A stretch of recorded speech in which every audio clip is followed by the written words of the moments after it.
right. Welcome to the Highland Park Spotlight. I am your host, Kisha B, and I am super excited to be here today. I know the scenery looks completely different from what you guys are accustomed to, right? We're usually in the other room. However, today is a special day. I am, again, so excited. I have Senator Chang here in the studio with me, and I am super excited. Thank you so much for joining me today. I know your schedule is fairly busy, so I thank you for coming down here on a Monday morning to sit with me today. So thank you. And how are you this morning?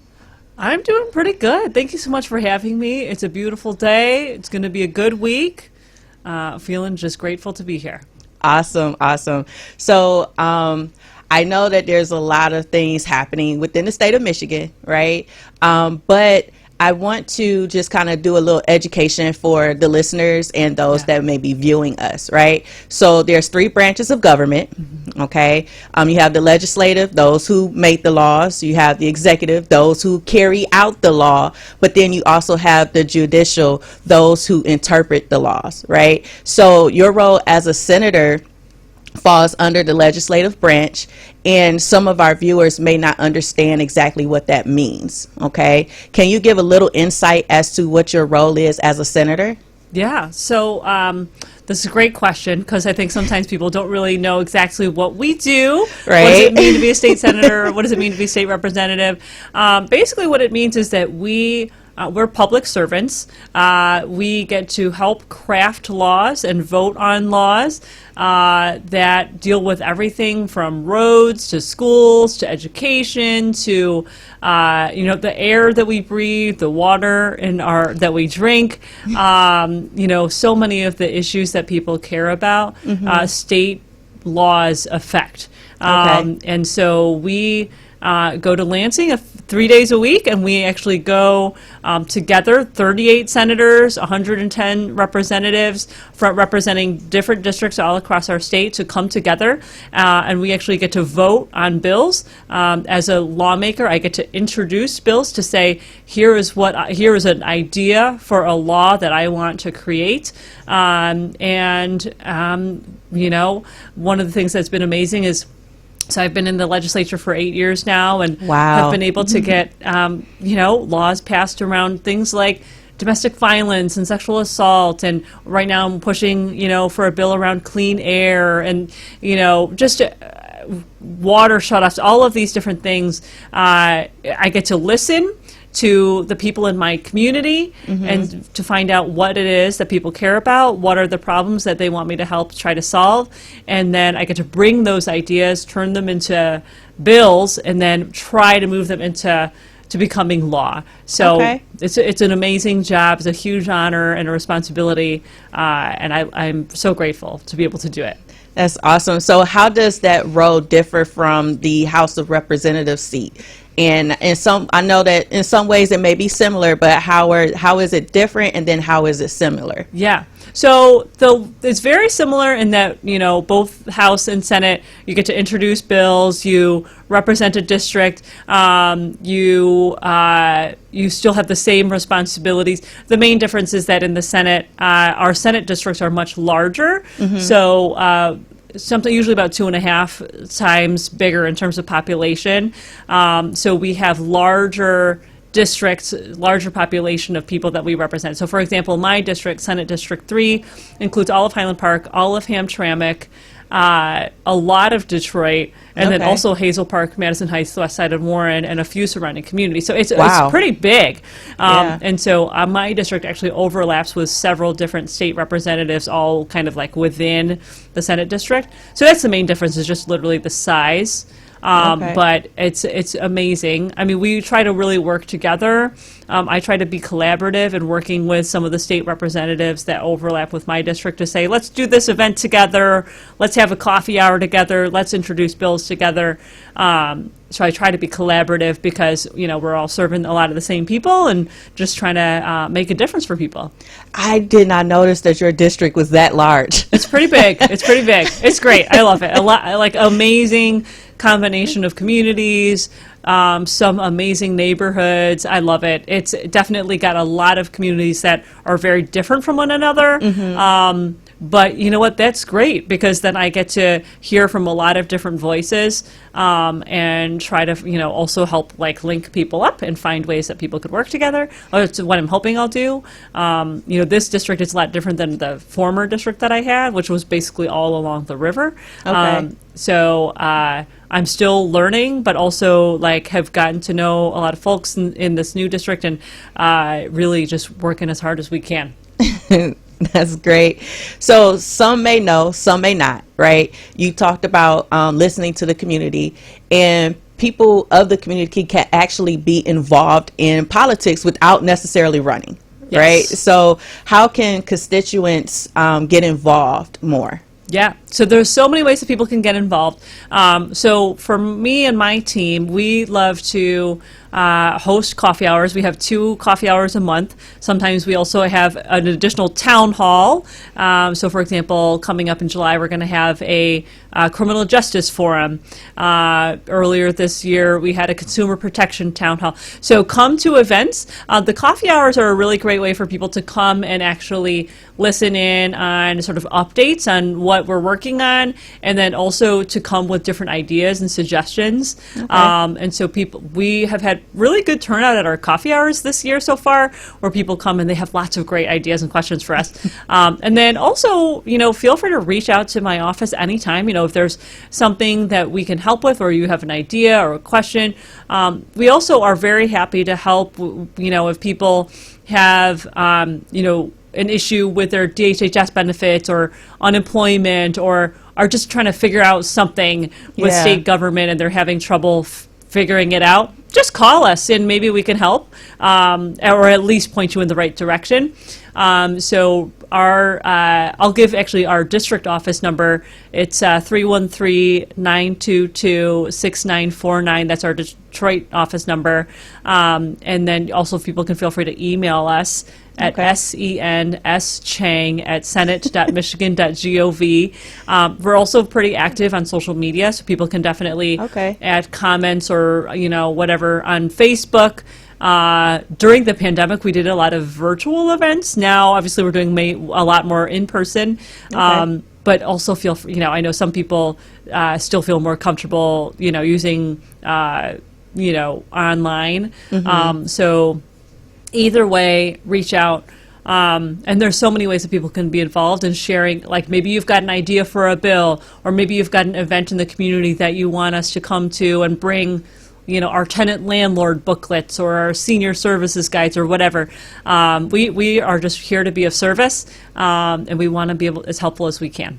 That's amazing. So why are constituents such an important source for ideas for legislators such as yourself, and what can they do to also influence legislation? Yeah. So that's actually really part of I think probably the most favorite part of my job. There's a lot of things about this job that I love, but one of them is really being able to work with residents in my district that had come up with an idea, and then actually work with them to actually work with the bill drafters to develop legislation and then introduce it. So one example from my old district, no longer in my current district, but there was this issue, a substance abuse issue in a certain part of my district that was going on, and then the residents there were saying, well, what can we do about it? They came to me with some ideas. We did some research. We looked at other states' laws, and we said, oh, we can actually address this issue of whippets. So they're the little nitrous oxide containers. Anyway, it was a big problem in Southwest Detroit in particular, where people were getting high. They were like littering the stuff all over the floor, and then it was causing traffic accidents, all this stuff. But they literally came to me and said, this is what we want to do. And then we actually crafted some bills, and then we got them signed into law. So, and that came directly from residents in my community. So, and there's plenty of other examples. That's just the one that is coming to my mind right now. And then also, I would encourage people, if you see something in the news, the legislature is looking at this issue. If you have an idea or you're confused about what it means, feel free to call us. Feel free to send us an email. We definitely want to be responsive. I will also say we can't work on everything, right? Because there's just a million issues, Right. and we have, we have an amazing team, but we also have our limits in terms of just what we're able to humanly take on. But we love working on issues that directly impact the community, and we definitely want to hear people's ideas. That's awesome. So, of course, we have Highland Park, which is part of your district, and many of the residents here are concerned about the stake that they hold here.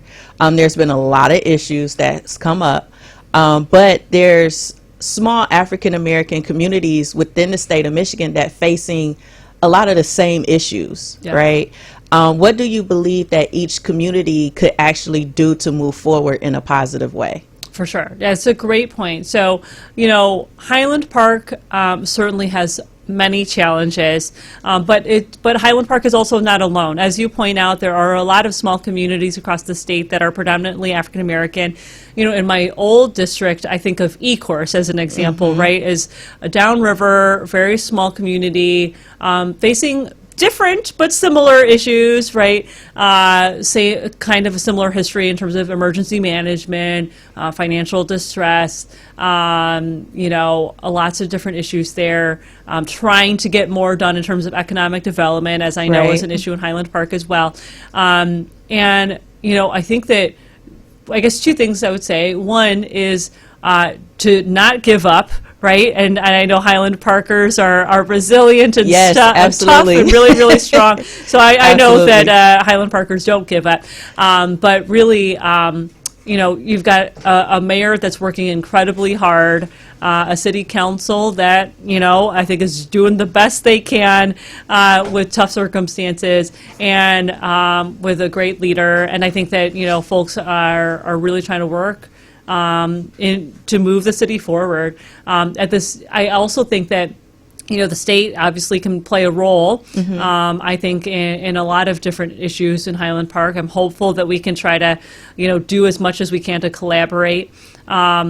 I also think that we can learn from one another, right? So absolutely. Yep. And so thinking about Highland Park and Benton Harbor and Ecorse and all these different cities that have been through challenges is to also find lessons that we can tie together, and also uplift one another at the same time. I also do think that one of the things that I'm optimistic about is that because we now have Democratic majorities in the State House and State Senate, we will pay attention to issues going on in the cities that we're talking about, most likely more and with a greater sort of priority than I think the previous legislatures did under Republican leadership.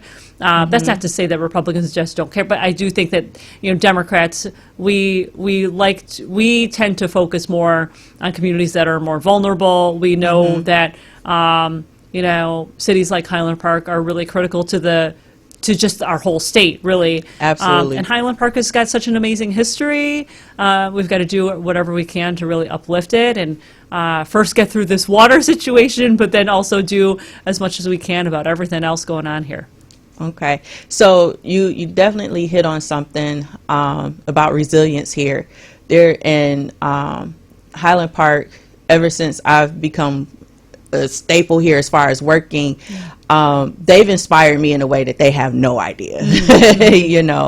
But you mentioned that we have more of a Democratic Party than Republican in the office, so that kind of brings me into the next part of the question. So as constituents, how can we bring issues that we face to and how can those issues be addressed on a platform that we've seen work against us in the past? Yeah. Is it the fact that the Democratic Party will work harder for us? I mean, what avenues can we take to make sure that our issues are addressed? Because, if we be quite frank, Sure. these systems were never in place to help the African American communities. So what can we do to make sure that our issues are addressed? Is it good if we do picket, or if we do continuously send letters? What are some of the ways that we can actually get our issues listened to and addressed? Yeah, all of the above, right? I think that So before I ran for office, I was an organizer. I helped build coalitions around a number of different social justice and civil rights issues. And so I really believe in the value and the importance of grassroots activism and organizing. Yes. Because I think that is ultimately what moves our state and country in the direction that it needs to go oftentimes, right? Yeah. And so, obviously who's in office matters. And I just mentioned, we've got a Democratic majority in the State House and State Senate. And because of that, we're able to move legislation that's better for workers, better for the environment, better for gun violence prevention, better for women and children, all of these things in a way that, the previous legislatures did not. But also, what really matters is that folks in each of our districts telling us, here's what we need, and also really, I think, pushing all of us to move in a direction that is, we have a majority that is working for the people, and for me, it's really, really important that we don't leave anyone behind. Right. That's a big priority for me, and so, I am 1 out of 38 senators, and your representative is 1 out of 110, right? So it's like really, we try to uplift issues affecting our district, but also the activism, the letters, the calls, the events, all of these things that people do are really, really important. So I encourage people to continue doing all of those things because that is sort of what helps move us forward. I really believe in sort of like the inside, outside. We all work together, and we all have a role to play in terms of moving an issue forward. And we've got a lot of tough issues, right? Like, so for example, definitely, I've been working on some stuff that has been an uphill battle for the past 8 years on, police accountability and water affordability and driver's licenses and all of these things. Now we have a chance to do them, but what's going to make them possible to get done is, folks from across the state saying, this is a priority, don't forget about us, don't leave marginalized communities behind. Okay, so you mentioned something. You said you're 1 out of 38, and our representative is 1 out of 110. Mm-hmm. Do we send letters to all 38? Do we send letters to all 110?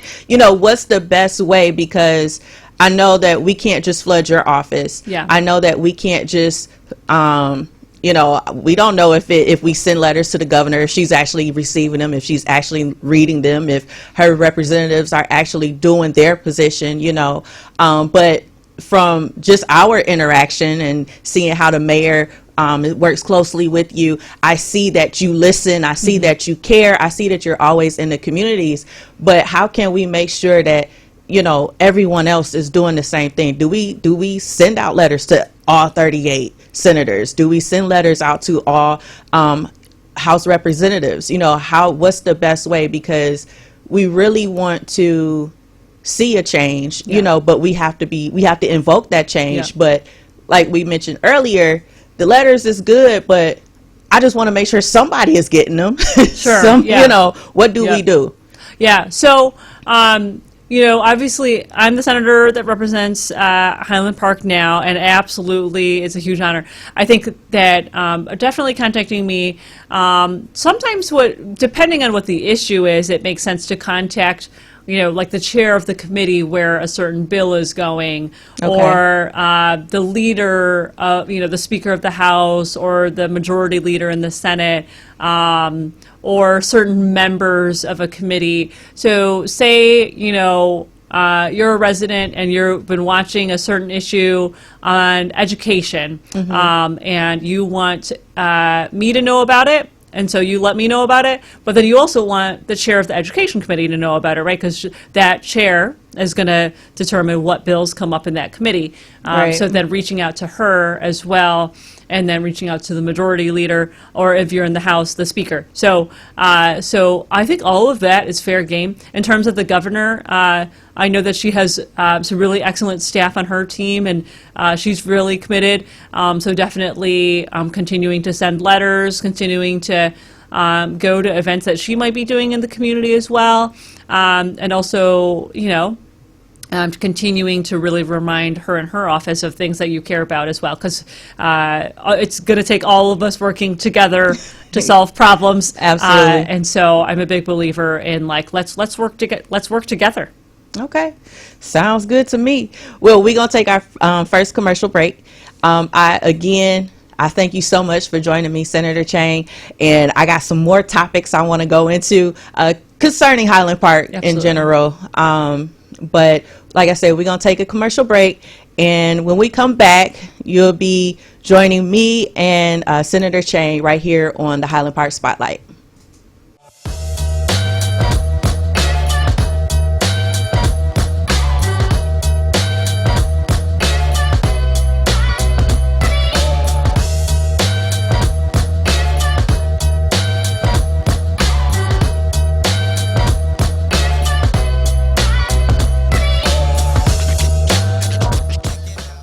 I'm Wayne County Treasurer Eric Sabri. We are living through unprecedented times with a global pandemic now approaching its third year. As a result, the Michigan Homeowner Assistance Fund was created.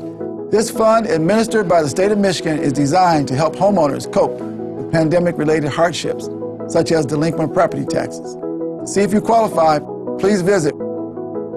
Call 313-388-9799 or email taxinfo@waynecounty.com. We're here to help.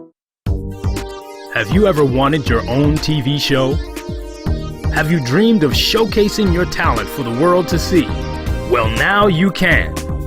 Have your own TV show. You can have your own 30-minute show. Not only will you be seen in the Detroit area, but you can be viewed worldwide. For more information, call 313-868-6612.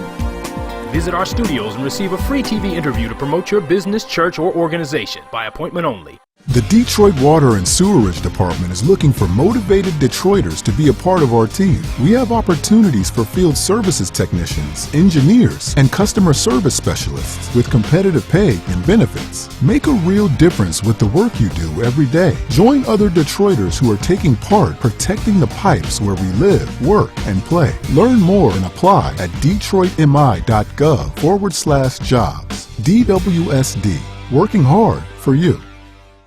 You ready to put your podcast on iHeartRadio? Yes, your podcast on iHeartRadio. What about Alexa, Roku, Fire Stick, Apple TV, Android, or iPhone? Plus live TV streaming. Get your podcast seen and heard all over the world. Call 313-868-6612. Pre-recorded shows are accepted to be archived. This is a WHPR distribution platform. Download the app from the App Store. Go to WHPRTV.com. Channels available for lease 24/7 on Roku, Fire Stick, or Apple TV. Coming soon, subscription and pay-per-view. Also, Block time is available. Get yours. Call 313-868-6612. That's 313-868-6612. Executive producer R.J. Watkins. Program director Henry Tyler. 107.5 FM WGPR HD2. RadioWeCanSee.com.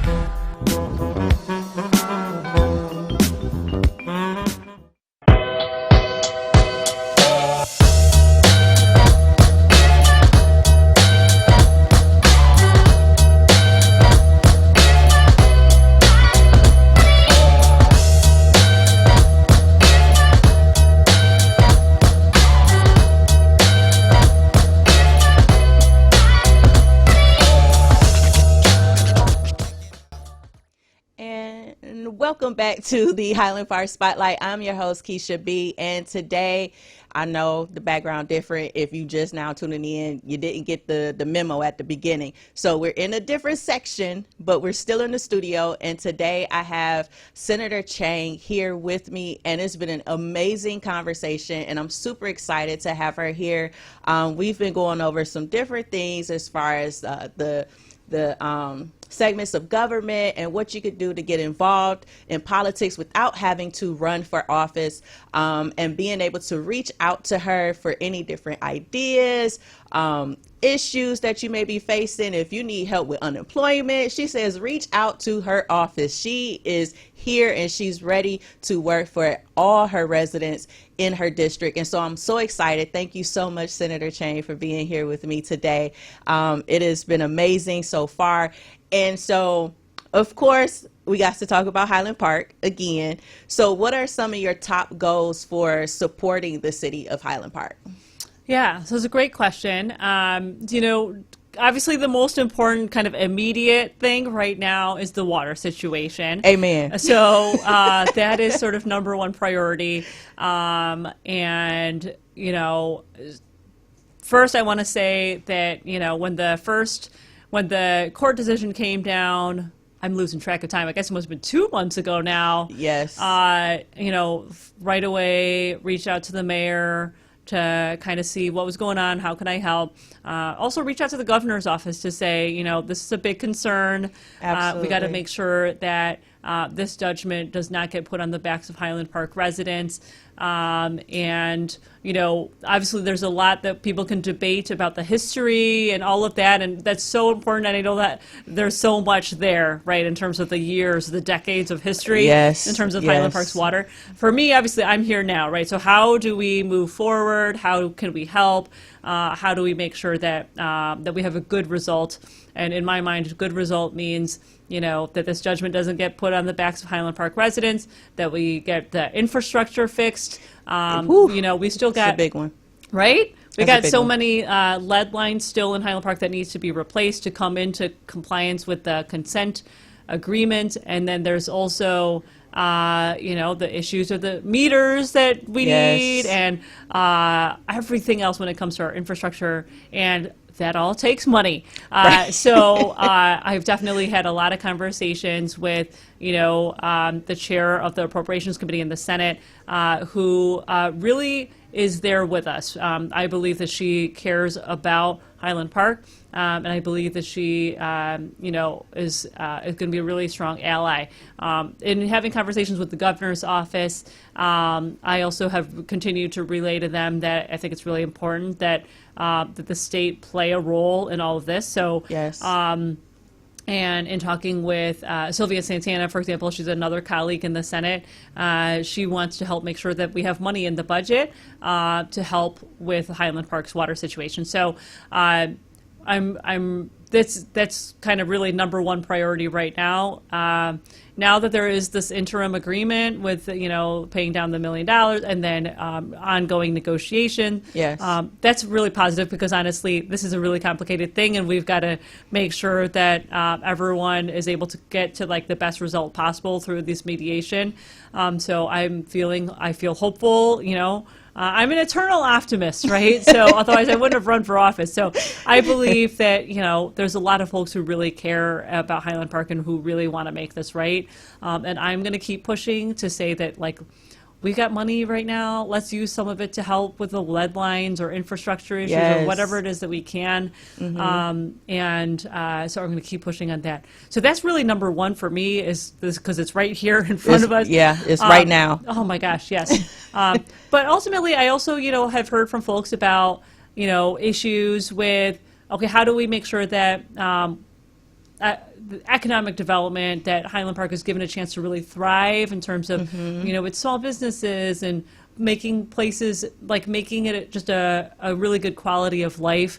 And I feel like quality of life, economic development oftentimes goes hand in hand in cities like Highland Park. Yes. So that is going to be, I think, a really important thing that we address as well. So from the state level, I'm hoping that there could be things that we do at the state level. But right now, I think we've got to really focus in our attention on the water situation, that everyone needs water to live. It is such a basic human necessity that it has to be the priority. So that's kind of where my brain is right now. Woo, that water situation. Yes. It's been around for a long time. And one thing I just want residents to understand is that this is not something that the current mayor just did, that this is just something that, just came up because she's the mayor. But this has been an ongoing issue that hasn't been addressed for quite some time. And I use this analogy, and some people like it, some people don't, but people get what I'm saying. It's kind of like how, you have a pimple and that pimple just sits there and it just continues to build up and it gets red, it gets swollen, and then it comes to a head to the point where it's at the point where it's ready to be popped. And that's where this whole water situation kind of happened. It just sat there and it festered for so long, and now it popped, and now she has a huge thing on her hands. And I commend her, Mayor Glenda McDonald, on how she's trying to handle the situation, but also how you have been very adamant about, you know, talking with her and seeing how we can move forward from this, and, you know, standing in the gap for us, especially when trying to get through to the governor and getting input as far as how we can move forward and so forth. So thank you on that. So there was an article, right? I'm gonna just read a little quote. There's an article released on June 6th by the Detroit News in regards to the ongoing water issue. There was a statement by yourself and Rep. Mike McFall, who represents us also, who I see a lot of because he's always out in the community. So, and it says the agreed upon compromise helps offer residents and the community some relief in the short term, while also giving all parties involved, including the state of Michigan, the gift of time to keep communicating and negotiating on a comprehensive, permanent solution of this situation. So in my mind, well, not in my mind because I have no clue, but but what do you believe could actually be the ultimate solution to our issue, and how can we come to that solution? So for me, kind of the ultimate goal in my mind is, again, making sure that residents do not have the burden of, you know, this multi-million-dollar judgment put on their backs. And so that is number one. But I also think that, like, we've got to combine that issue with the judgment with this larger issue of the water infrastructure. And so for me, what I hope the long-term solution is addressing that debt issue, but more so also looking at the infrastructure needs. And again, whether it's those lead lines or the meters that we don't have that are needed, so that people get actual, you know, bills that are based on actual usage, and looking at, you know, whatever other infrastructure issues there might be that we might not even know about, right? We've got a lot of old water infrastructure in Highland Park, but really across this whole state and our country. And so we're behind, honestly, I feel, when it comes to our country's focus on fixing water infrastructure. Thankfully, you know, we've got President Biden who is making this a priority, and we've had more money come down to address lead pipes, but it is so expensive and we need more. So I think that this is one of those situations where it's got to be the city, the state, and our federal government all working together. I hope that, you know, we can get our federal government to really continue to prioritize lead pipes and also all of the various water infrastructure needs, because we have got to make sure that everyone has clean water to drink, and that it's affordable. So I'm working on the affordability piece at the state legislative level, and I feel very good about, you know, we're moving forward. We've got a lot of stakeholders that we're working with to help get to a point where we can get something that everyone hopefully has some level of consensus around a water affordability program at the statewide level. But for Highland Park right now, you know, thinking about what the needs are, again, it's got to be comprehensive. It's got to be about infrastructure. It's got to be about affordability. It's got to be all of those things tied together. So I feel like, I know it feels like, okay, what's happening? Where are we going? But I feel like we're heading in the right direction. I know that, you know, I'm checking in with the governor's team every once in a while whenever I get a chance to talk to them about this. I'm like, well, we got to help Highland Park with the water infrastructure. Absolutely. And so, you know, we're going to keep pushing that message. Okay, so I know it takes time to push these different things, right? But how much time? Because, you know, we don't have a lot, especially here for Highland Parkers. You know, we don't have a lot of time. So I know I can't just say, what's your time frame? But at the same time, do you foresee anything happening in the near future? Well, so in terms of the mediation, obviously I'm not a party to that, so I'm not involved, and I don't know how that's going. But I do know that with the interim agreement, that there will be more months of negotiating. So, Right. I'm hoping that now the governor's office will be involved more directly in that process, as well as the city of Highland Park and Glewa, obviously. So that may take some time. Again, I'm not a party to that, but I hope that, by later this year that we'll have something. In the meantime, right now we're negotiating the overall state budget, Okay. about everything, right? It's the whole fiscal year budget for the year starting, October 1 of this year going into next September. And, we've got some money that we can use. So right now I'm trying to advocate for, let's use some of this money to help Highland Park out with some of the water infrastructure needs. I know that the negotiations are still going on about the judgment, and that's all going on in the courts. But in the meantime, let's move us forward in terms of that infrastructure need. So we should. Usually we adopt a budget by the end of June, Okay. so I'm hoping that we will do that. It seems like things are on track for that to happen. Okay. So hopefully that happens, and that we can see what we'll just keep pushing to include something for Highland Park in that budget. Awesome. And then we'll see how the rest of the process plays out in terms of the negotiations, which I'm so curious how it's going, but I know that there's confidentiality and everything. Right. So try not to ask too many detailed questions there. Understandable. So hopefully this kind of helps the Highland Parkers that are watching and are listening, right? And I know we hit on some heavy topics, so we're going to kind of switch the narrative a little bit. Knowing the stance of politics and how politics work and how offensive and nasty and brutal it can actually get. What actually made you become a senator? Yeah. So before I ran for office, I worked doing organizing around things like affirmative action and criminal justice and voting rights and different things like that.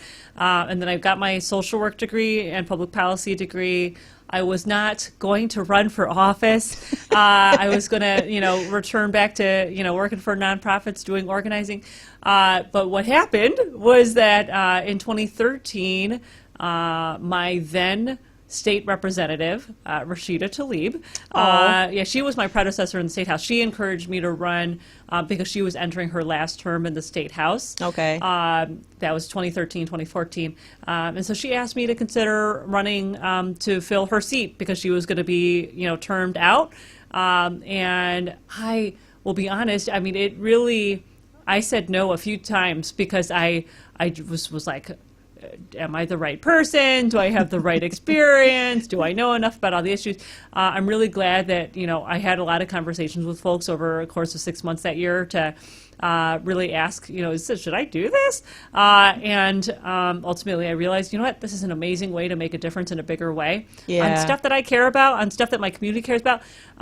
So I'm really glad I decided to run. That was Awesome. 8 years ago now, or really, I guess 10 years ago is when I made the decision to run in 2014.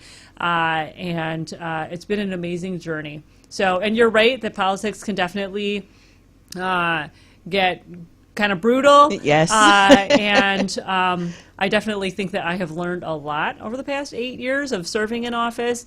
I certainly have learned a lot about myself, about other people. And one of the things that I am proud of, though, is that I am the same person that I was when I first ran for office, and that I just want to help. I just want to make a difference for people. Yeah. And for me, the best way to steer clear of some of the political drama is just really to stay focused on what people want, and to really stay close to, what your values are. Yeah. And so on some really hard days in politics or, in the Michigan legislature, especially the past 8 years, really, I think what has held me to do the work that I do is to just constantly remind myself why I ran in the first place, Right. And remember the people that got me in office. So it's an amazing opportunity. There are definitely challenges, but overall, it's an incredible honor. That's great. So I know that in order to invoke change, I kind of hit on that earlier, we must be the change or be part of it, right? So for those that may be interested in politics, what advice could you give them? And for the younger generation, what can you say to kind of spark them into heading in that direction? Yeah. Well, for the young people out there, you're the future. You're also our present. And so voices from young people, I think, are just so important, in terms of shaping what our policies look like in the state of Michigan. And so I definitely encourage young people to get involved, whether it's like a student group or maybe it's a community organization or your block club, or, say you really want to see how the legislature works. We have college interns, right? We've got college interns in our awesome. in our Lansing office and in our district office. And so, if you want to help out and you want to, see what it's like, you want to be part of that effort, reach out to us. We love interns.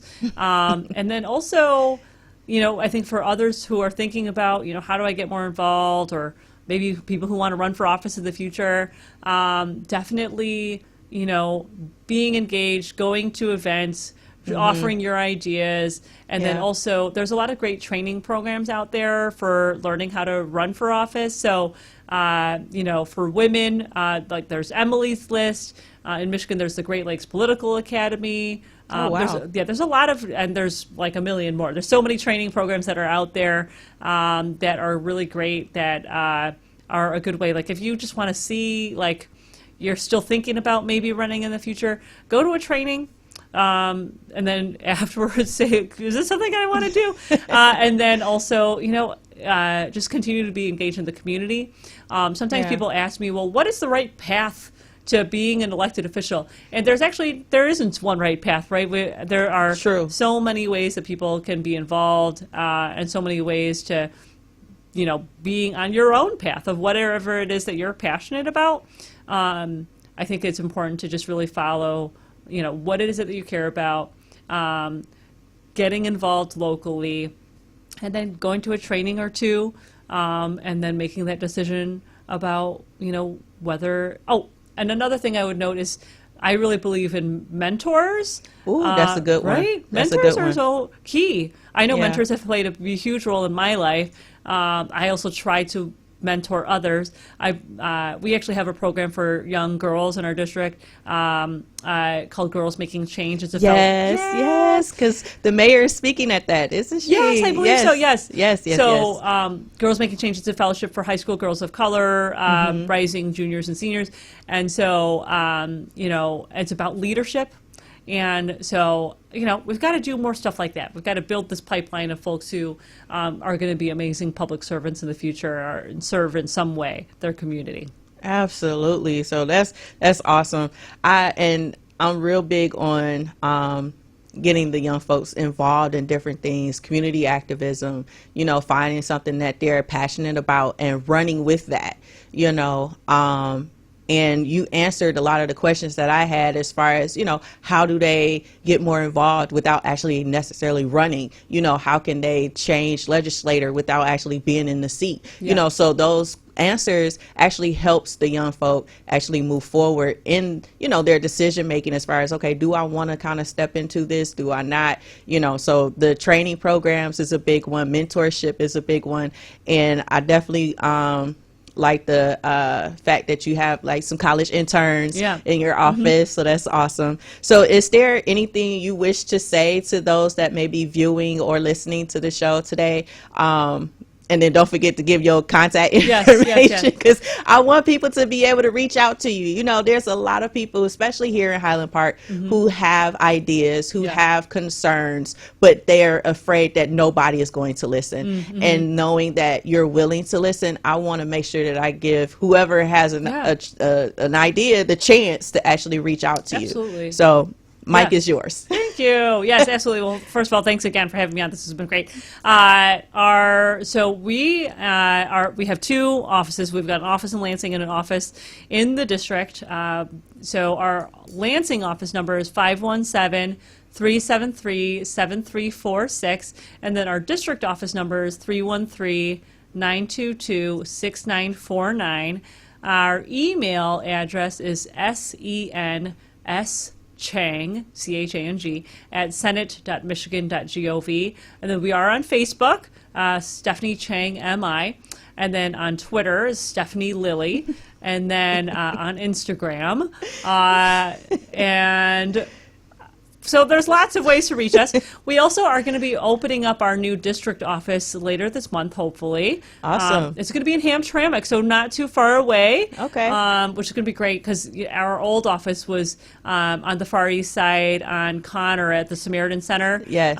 So with the new district lines, we wanted to move our office closer to the middle. So we're going to have our new office that we just moved into. So we're still getting furniture and stuff like that. But once that's up and running, we definitely invite folks to join us for our open house. So we'll keep you posted on that. Awesome. So there's lots of ways to reach us. And then in terms of just final comments, really, I one of the things that I love about public service is just the continuous engagement and really constantly hearing from folks and really, I like to ask questions. I like to find out what's on people's mind. I love when people come to our coffee hours with ideas of things that we can do. So I just really want to encourage people to stay engaged. And also really want to remind people that, we've got a new legislature. So I know that sometimes it feels like, oh, what has the government, what did the Republican legislature do for me? Well, now we've got a Democratic legislature. So we have more opportunities, I think, to uplift values that are about access, about opportunity, about equity, justice, all of these things. And so, sometimes I think it can be easy to be cynical about everything going on. I'm an optimist. I believe it's, a brighter future is ahead. And one of the ways that we can build that brighter future is if folks share, here are ideas, here are things that we can do.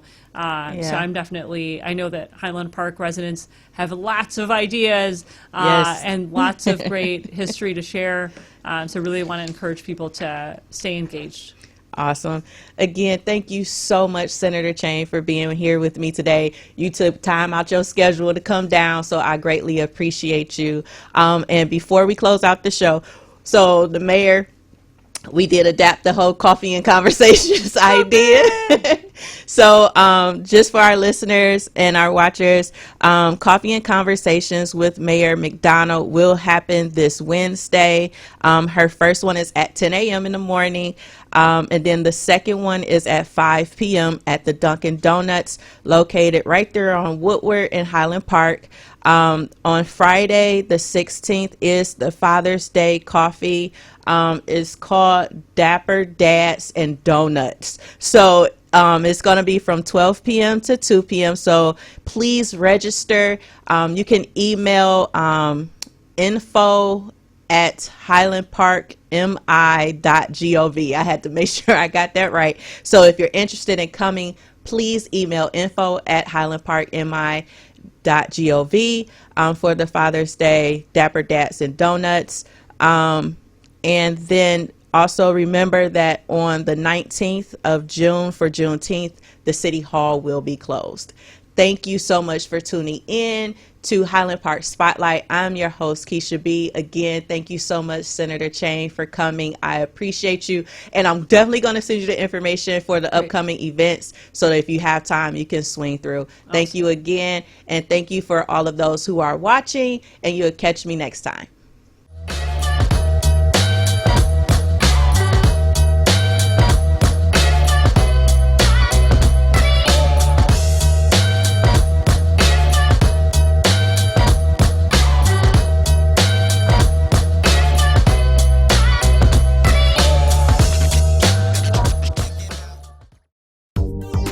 Have you ever wanted your own TV show?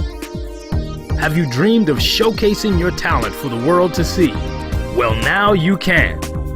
Have your own TV show. You can have your own 30-minute show. Not only will you be seen in the Detroit area, but you can be viewed worldwide. For more information, call 313-868-6612. Visit our studios and receive a free TV interview to promote your business, church, or organization by appointment only. I'm Wayne County Treasurer Eric Sabri. We are living through unprecedented times with a global pandemic now approaching its third year. As a result, the Michigan Homeowner Assistance Fund was created. This fund, administered by the state of Michigan, is designed to help homeowners cope with pandemic-related hardships, such as delinquent property taxes. To see if you qualify, please visit. Call 313-388-9799 or email taxinfo@waynecounty.com. We're here to help.